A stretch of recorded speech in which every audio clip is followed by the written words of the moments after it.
You've probably heard it 1,000 times. Get your 8 hours of sleep. But what if I told you that after 70, those extra hours in bed might be doing more harm than good? Imagine this.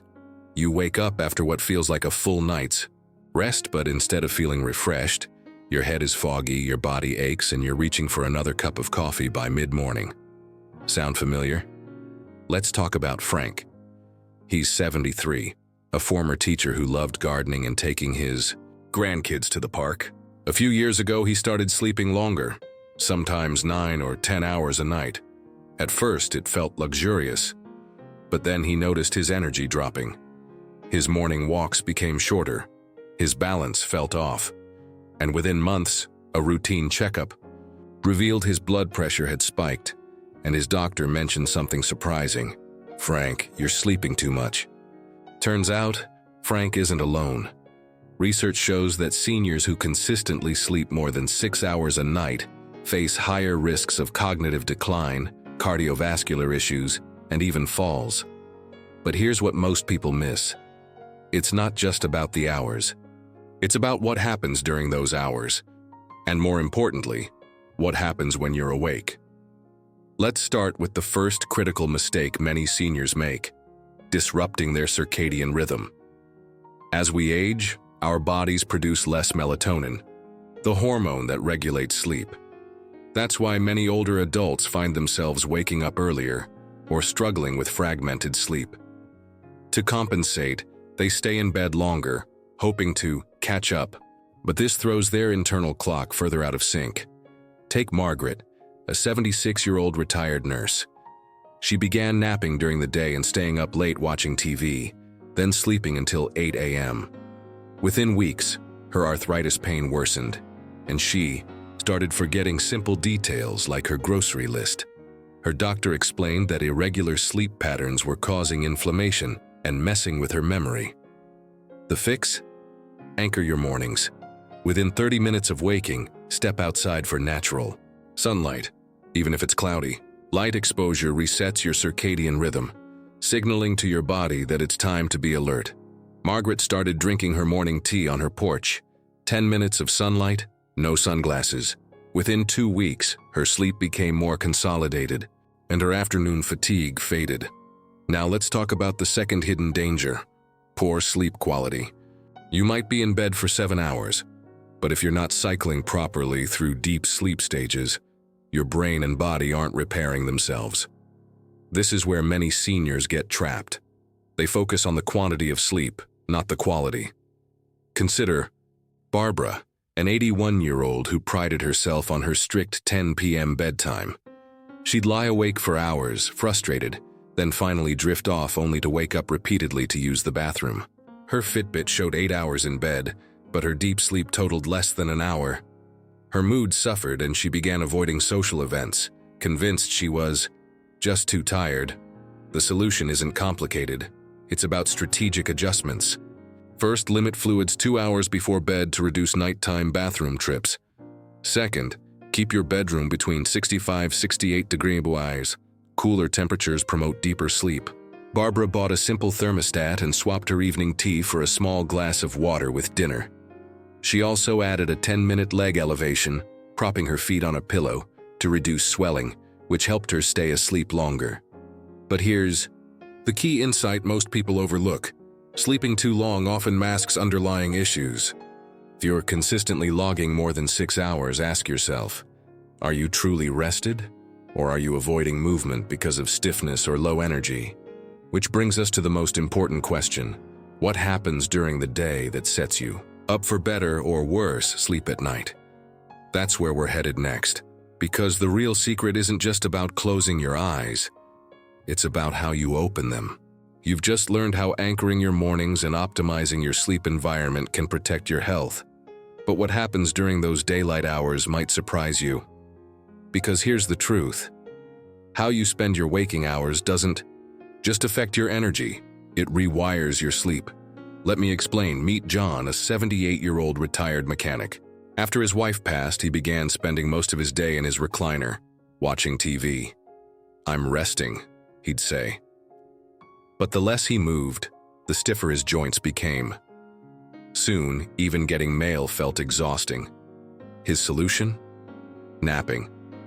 By afternoon, he'd doze off for hours only to lie awake at night, frustrated. His doctor warned him, "John, your body is stuck in a cycle. Inactivity during the day leads to shallow sleep at night, which makes you even more tired tomorrow." This is the third hidden risk: sedentary days creating sleepless nights. When you don't move enough, your body doesn't build up the healthy fatigue that drives deep restorative sleep. Instead, you accumulate stiffness and restlessness. But the fix isn't about running marathons. It's about strategic movement. Take Sarah, a 76-year-old who noticed her afternoon naps left her groggy. She started setting a timer to rise from her chair every 45 minutes. Just 2 minutes of pacing her hallway or stretching her arms. On sunny days, she'd walk to her mailbox twice, once in the morning, once after lunch. Within weeks, her nighttime, sleep deepened and she stopped needing naps altogether. Here's what to try. Pair every sitting session with a movement snack. After breakfast, march in place during TV ads. Before checking email, do 3 slow chair squats. These tiny bursts of activity signal to your body, it's time to stay awake now. So you'll sleep better later. Now let's address the fourth silent saboteur: eating for convenience, not for sleep. As we age, taste buds fade, cooking feels tedious, and processed foods creep into our diets.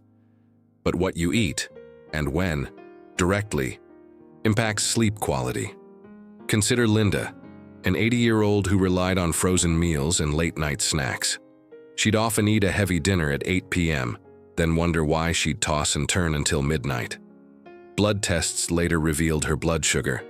Spikes were keeping her awake.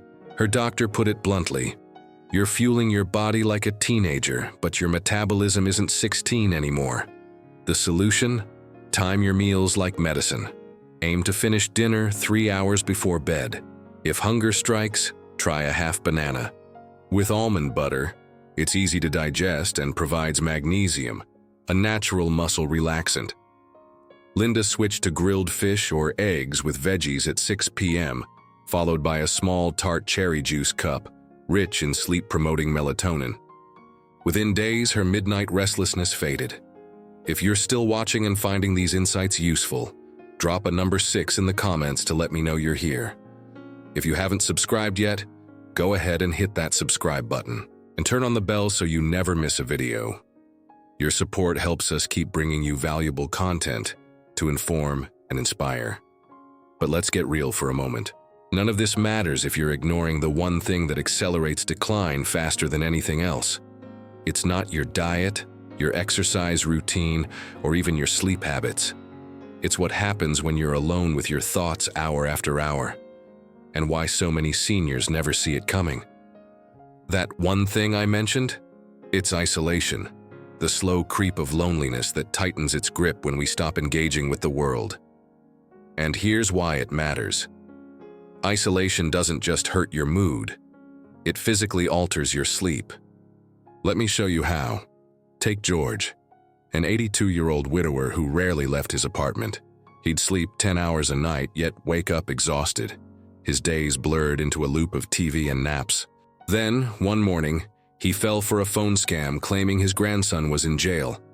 The panic, the rushed wire transfer, it left him shaking. That night, he barely slept. His heart raced, his mind replayed the conversation, and by dawn, he was trapped in a cycle of anxiety and fatigue. His doctor later connected the dots. Isolation had eroded his judgment and amplified stress hormones like cortisol, sabotaging his sleep and cognitive function. This brings us to the fifth critical risk: loneliness. Hijacking your health. Studies show seniors with weak social ties are 50% more likely to experience disrupted sleep and far more vulnerable to scams. But here's the good news. Rebuilding connections isn't about hosting parties or forcing small talk. It's about micro moments of engagement. George started small. He joined a virtual book club that met weekly for 30 minutes. No cameras required, just listening. He also began greeting his mail carrier daily, even jotting her name down to remember. These tiny interactions gave his brain subtle boosts of oxytocin, the bonding hormone that counters stress. Within a month, his sleep stabilized and that frantic midnight worry began to fade. Now let's tackle the final piece of the puzzle: protecting your peace of mind. Many seniors I meet tell me they've stopped planning trips, starting hobbies, or even decorating their homes. "What's the point at my age?" they'll say. But this mindset, what experts call foreclosure, sends a dangerous signal to the brain. It's time to shut down. And when the brain believes that, the body follows.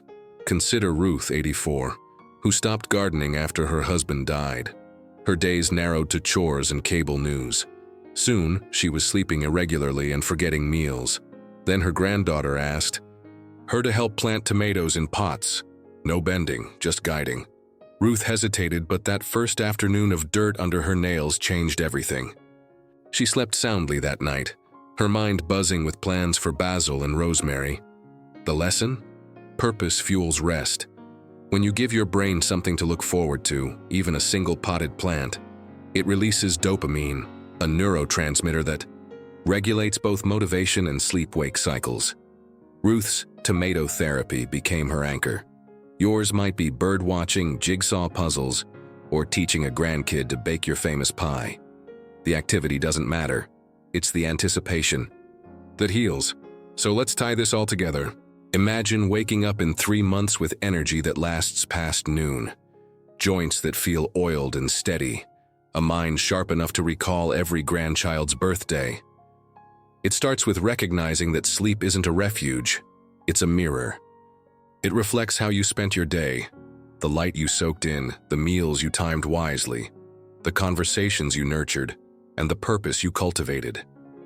If you take one thing from this, let it be this: aging well isn't about adding years to your life, it's about adding life to your years.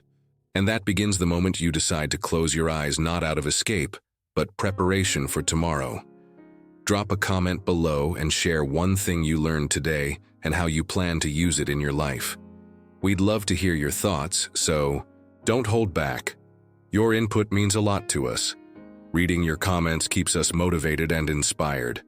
If you found this video helpful, be sure to like, subscribe, and share. Your support helps us keep bringing you valuable content. Thanks for watching, and we'll see you in the next video. Remember, your later years aren't a footnote, they're a fresh chapter. And with the right habits, it might just be your best one yet. Here's to waking up tomorrow ready to live, not just rest.